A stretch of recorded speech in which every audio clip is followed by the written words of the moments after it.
Yeah, I got some business stuff going on, IRL, but I figured I'd hop on here and do a bit of a review, I guess, just of the amazing episode that we got with episode 12, The Key. Reaction should be up.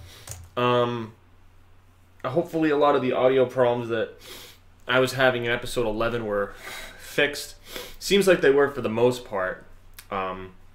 But again, that was because I didn't have my microphone with me. And I'm also, again, I'm trying to keep the channel safe from copyright stuff because, again, I don't disclose a whole bunch of information with you guys, but episode 10, which some people have been asking about, what happened to that reaction? It's not up. Hasn't been up for weeks. It's gone. It got a strike, and it's the first time that it bounced back to me as... Because when you... It's a new system that YouTube's done, because when you submit a counter notification, it used to go to the person who owns the claim, and then it would process within 10 days. Now that's no longer the case. Now it goes to YouTube, who then has to validate the claim, and then if they say it's okay, then they send it on to the person who owns the copyright, supposedly owns the copyright. So it's I don't know how YouTube has the time to do this, but it doesn't have time to fix other aspects of its website. It's kind of baffling to me. So the YouTube got back to me and was like, "Oh no, this can't be refuted." So basically, one strike stays on my YouTube channel until June 3rd, because it's 6 months from when I received it. So it's going to be June 3rd as to when that happened. So I've been trying to be conservative with the reactions that I put up. Episode 12 went up without any issues, but that's mainly because of the modifications that I made to the screen. Like, you can see the screen right now in the upper right-hand corner, where it's a mirrored kind of bright neon version of my screen. Like, again, like, I will put the episode in the reactions, but I can't have it, super big and super loud. Again, like, I'm getting tired of people who continuously are saying, "Oh, it should be a full..." The whole screen should be the reaction, right? The whole screen should be the video, and you shouldn't be in it. It's like, well, if I wanted a YouTube channel where I just re-uploaded Walking Dead videos, A, I would be shut down pretty quickly, and B, I wouldn't be calling my YouTube channel TheAireaidLord.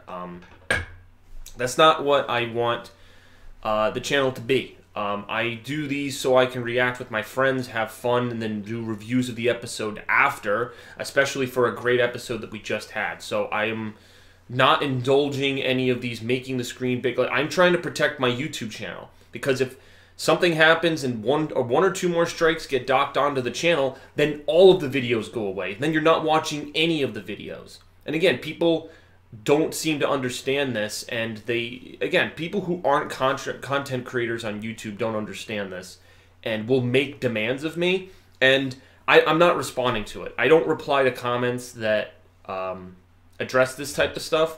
So if I see it, I'm just ignoring it, and consider it just, like, again, do not bother putting a comment saying to ask for the screen bigger. It's not here. This is how big it's going to get. That's how big it's going to get. There. That's how big the screen is going to get, all right? Because, again, I have to protect the channel. I have to protect the channel, because then there's no uploading anything in the future. There's no uploading reviews. There's nothing. There's zero if I make a mistake. And I've already made one. So I've got to be careful, and same goes for my friends. My friends Jack and Pete, who are my apartment mates and who are in the reaction videos. Like, sometimes they can be in them, sometimes they can't. Week to week, it's just whoever's available. I always watch the episode at 9 o'clock when it comes on Eastern Standard Time. But if they can't, the show goes on regardless. It's whoever's available, and I basically pick their brain and say, "Hey, you available to do this or not?" So, again, that's the other thing. So, because I've seen sometimes people complain back and forth about them, and it is what it is. They're reacting the way they want to react. So, do not take offense. We're all just trying to enjoy the episode the best we can. And again, I still think that some of those people who complain are doing so because, again, they want to hear the audio unimpeded without us talking, and it's just not going to happen. So that's why it says the word reaction in the title. I've said this over the course of season 6, 7, and 8 of The Walking Dead. I've said the same thing. It's the same thing. And I made a vlog about this like a year and a half ago, where it's the same questions all the time. Like, nobody writes anything different in terms of complaints. I'm talking about people who comment stuff and thank me and contribute predictions, ideas, stuff that's contributive to the channel. Fine, that's fine. But people who complain, it's the same stuff about, making the screen bigger, audio, which is whatever. Again, like, I'm aware of it. Like, episode 11, I don't know why episode 11 that reaction got so many hits. That got like 26,000 hits. And it got a whole bunch of dislikes, I know, because of the audio. But at the same time, it still got more hits than episode 12, which I don't know how that's possible, because episode 12, in my opinion, was a far better episode than episode 11. Episode 11 had the audio issues, obviously. Episode 12 didn't. I don't really know. That's a weird demographic. I'm not sure. Maybe just people didn't do as many reactions for episode 11. I don't know. That's kind of confusing. I mean, I did use a thumbnail of Negan with the guts bat, so who knows? Maybe people wanted that. I guess I'll expand this so it's not like that. I mean, all right. So yeah, I just wanted to kind of have that be said, because people have been kind of coming in waves asking about the same questions recently, and I just want my fans to be aware that there is a strike on the channel that I can't fight. It has to, like, this is the first time a copyright strike is being removed in June. Usually when I get the copyright strike, I fight it, and then I wait the 10 days, and then the claimant doesn't usually respond, and then I get all the rights back to my video, and then the video goes back up live. So, that didn't happen this time, and it seems like this is because YouTube has changed its copyright policy. It seems like they've changed the way they do it, so now it's much harder for people, and that must suck. Like, even if you do have a valid fair use excuse or something, YouTube is now, like, I don't even know. It's in YouTube employees making minimum wage, making these decisions all the way out in California. Like, well, maybe they have the rights, but if they say no, then they'll deny you, and there's no fighting it, because that's your way of fighting it. They're taking they're taking away the ability to fight it. Like, I don't understand why they wouldn't allow people to reach out to the claimants. It doesn't make much sense to me, because it's a dispute between you and the claimants. Like, YouTube's the third party who has the hosting site, but the issue is that it's an issue they have with your content. So why YouTube's prohibiting me from going to the claimant is a little bizarre. Because even if I wanted to email them and say, hey, I'll take down the video, just get the strike off my channel, and we have a deal, I can't even reach out to them. There's like no email attached. It just says, CPR agency. It's not even AMC. It was like CPR agency who gave me the strike for Walking Dead episode 10. It's like, I don't know who these people are. When I Google them, it comes up with some like music protection service, and there was no music in that episode. There was no music in that episode other than the soundtrack, which is never released because AMC refuses to release Bear McCree's compositions that accompany The Walking Dead in the background. So, whatever. Again, I just have to make adjustments, and I have to make adjustments so I can keep making content for you guys. So that's the only reason why I'm doing this. So, but yeah, I said most of the things I wanted to say about episode 12 and just how excited I am. There's a lot of different angles that the episode, like where the episode can go. It's cool because now with all the characters consolidated, now a lot of the action is going to be taking place at key places. Hilltop is going to be a big battle, Hilltop. And we have unhinged Simon, a.k.a. Trevor from GTA, who's leading this charge as opposed to Negan. And in some ways, Simon is way worse than Negan. So Simon is just going there to kill them. Or as he said, expunge them. So he used some colorful dialogue to really hit home about like what his plans are for the Hilltop. Like he wants to eliminate them. He's done dealing with them, And they're not only that, they're holding prisoners. And now in there was a sneak peek that came out where Maggie talks about there's 38 prisoners. If Simon doesn't turn around, she'll kill them all. I don't know how they're going to fight the Saviors and manage all the prisoners. Like, in my mind, Simon is going to try to probably free the prisoners in some manner.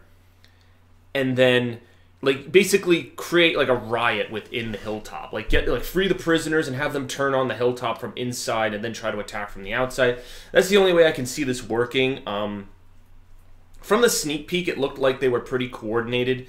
It showed Morgan hallucinating. Then he beeps the horn. Then Daryl beeps the horn. Everyone beeps the horn. Then it gets back to the hilltop, and then they know. This was what was going to happen last episode, but Rick didn't beep the horn and just drove after Negan and freaking had that huge battle with him inside that abandoned hospital. So, hell, I'm glad, you know? Because episode 12 was supposed to be episode 13. Like, episode 12 was supposed to be the big battle at the hilltop. But they had this kind of side battle with Rick versus Negan, and then you went into the psychosis of Simon and what he's dealing with as a second in command, who's really doubting leadership and is turning to someone like Dwight, who's also high up the chain. Obviously, he doesn't know about Dwight's affiliation with Rick's group, but there were just a lot of interesting dynamics we didn't see coming. And I think that's one reason why this episode was so effective, because it was original material from the show that didn't need the comics to stand on its own two legs, and it did very well. Think about all of the stuff with Terminus that people enjoyed. Because, of course, yeah, they were based off of the Hunters from the comics, but Terminus was a much better expanded version of the Hunters. The Hunters were just scavengers that roamed around and tried to eat people.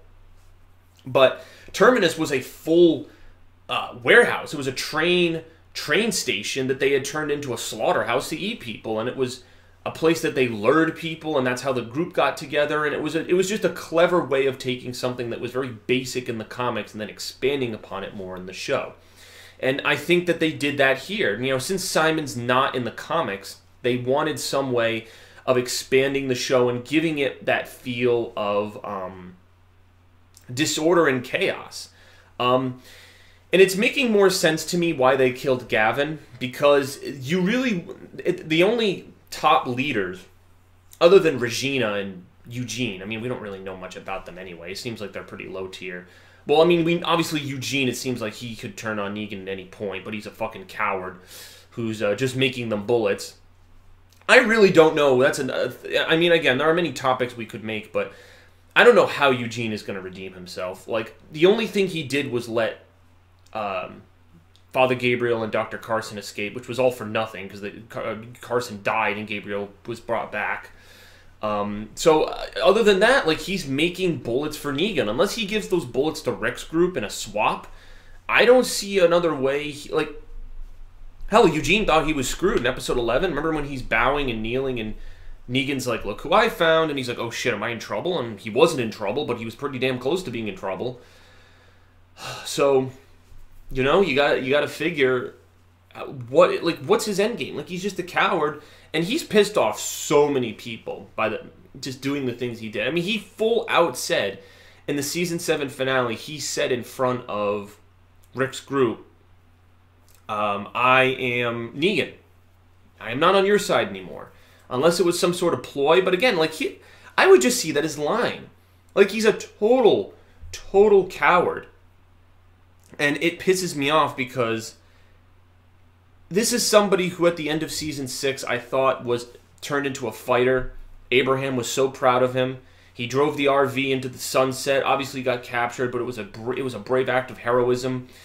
And then as soon as Negan captures him, he just turns. He's just a coward who's just looking for the next better place. He found that with Abraham because Abraham was protecting him because he lied to him, and now it's like, I don't know what future there is for Eugene. I don't know. I think the next episode that Eugene is in is going to be very big for him. Like, there needs to be something major that happens. Obviously, Negan's not really going to be in... There's not going to be that Negan-Eugene higher-up moments anymore because Negan's captured. Jadis has Negan. And what the hell is Jadis going to do with Negan? That is a huge, huge wild card. And we still have a couple of episodes left, keep in mind. Like this battle at the hilltop, episode 13. Is this really the big battle? Because you still have episodes 14, 15, and 16. So you still have 3 more episodes. You still have 3 more episodes worth of content. Now, what is that going to deal with? Are we going to, go back to Aaron in the Oceanside and just have a lot of back and forth dialogue that goes nowhere? Are we going to have the aftermath and then another battle happens? We'll probably see some type of negotiating with Jadis and what she wants to do with Negan.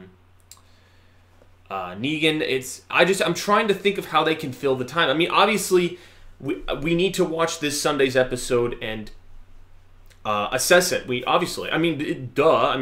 It's just that I don't know where the show is going for the rest of it, and I think that's exciting because last season it was kind of predictable.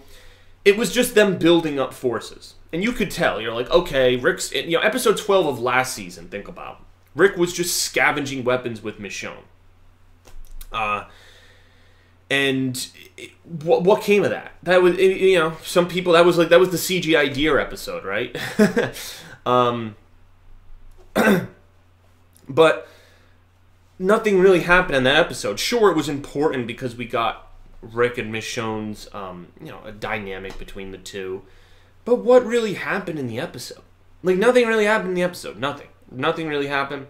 That was still the bottle episode period. So, again, I think that's why The Walking Dead got the criticism, but I'm trying to think of where they can go with the next part of this season, because with season 7, it was all predictable, like I was just saying. Most people could say that by the season finale of season 7, there was going to be a big battle that was going to bring all of this commotion to a head. Because at the beginning of season 7, Rick was brought to his knees. He had to submit to Negan. He saw the big baddie, and he was like, oh shit, I've got to get my ass in line. Okay. And then the whole season 7 was just about rebuilding from a mental state. Really, the first half of season 7 was a mental state, and the second half was a physical state. Getting more people, weapons, whatever. And yeah, that was what the second half of season 7 was. They met the junk group, and then it was placating the junk group, giving them weapons, giving them shit. And then they said, oh, the weapons aren't enough. Then they had to go to the ocean. So it was just a lot of recruiting and moving around. Like, that's all it was. It was recruiting. It was like one big job interview for Rick, getting guns, getting people. And then by the season finale, there was a battle for it. So yeah, and so this season I think is a lot better with the second half because you don't know what's going to happen. I mean, think of where we were with this second half. Carl dies in the first episode, okay? And then you have Rick in grief mode. Simon goes and wipes out all of the freaking scavengers because he loses his shit.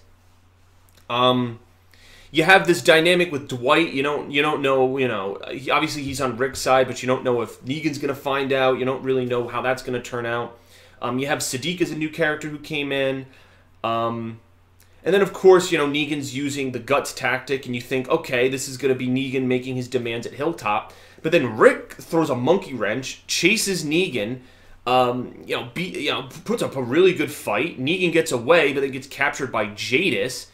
Simon's turning on the whole thing. There's big plot moments that are just changing things up episode to episode that are just really rapid fire. Whereas from episodes 9 to 16 of season 7, it was like, okay, Rick's talking to the Kingdom, he's talking to the Scavengers, he's talking to the Oceanside, he's meeting all these communities for the first time, learning about them, getting guns from them, getting people from, the dialogue and stuff was interesting, but for the most part, you could predict what would happen, I'd say episode 13 with Morgan changing his mental state when that kid dies was one of the only, ooh, kind of episodes, other than the finale. So I like the way they're doing it with the pacing and just the wowing plot moments. Shit could just turn at any moment, and it keeps me interested because so much can happen episode to episode, so it really makes me like want to tune in. Like, oh, I'm looking forward to next episode because I want to see what happens with Negan and Jadis. I want to see what Simon's leadership is, and because I know he's crazy mode, kill everybody, and Rick is probably in a similar state because he wants to defend his people. It's just going to be people throwing fucking buzzsaws, chainsaws, weed whackers, just throwing everything at each other, just not giving a shit, you know? At least there was some civilized nature to how Rick attacked in the first half of Season 8. Because they didn't want to kill everyone. Negan was still trying to keep them alive, but just capture the Widow, King, and Rick. But now it's just, with Simon, it's just like, fuck it. Everyone's dying. So this is true war. True war is when both sides are trying to kill each other at all costs. So this is war. So that's what we're getting, and I'm glad. I'm glad, and there's just some interesting plot moments, and I just kind of wanted to expand upon that in this video with my nice tie. So that's about it. I know this video was a bit of a mixed message. At the beginning, I had to talk about the copyright strikes and the state of my channel, because I want to keep doing these videos, man. I don't want them to go away just because reaction videos are freaking pissing people off at YouTube. And I've got, 13, 14, 15, 16. I still got 4 more reaction videos to make, and I'm really hoping no one else complains, because a second strike means I can't do the reaction videos like the length that I do them. I'm gonna have to cut them down or not do them all at all. So that's gonna be a tough choice to make, but like I can't keep going up against YouTube, because again, I have a lot of old videos on this channel from years ago before I did anything Walking Dead, memories of me and my friends, and just different things. And I just wouldn't want the channel to suffer as a whole because of 1 or 2 videos that are just, iffy, And so I'd rather avoid that. So so anyway, thank you guys for watching. I appreciate your viewership. And we'll keep hammering away. Of course, this Sunday, this Sunday you can obviously expect a reaction for episode 13, and I am really looking forward to it, and it's going to be a big battle. I hope it's not just I hope it's not people just talking. It doesn't seem like it. It seems like there's action. There's like a scene of Smoke and Rick walking with his AK, so it looks like there's action. So I just hope that there is action, and I'm interested to see what comes of it. So, all right. So thank you guys for watching, and I will see you for more reactions in the future. Peace out.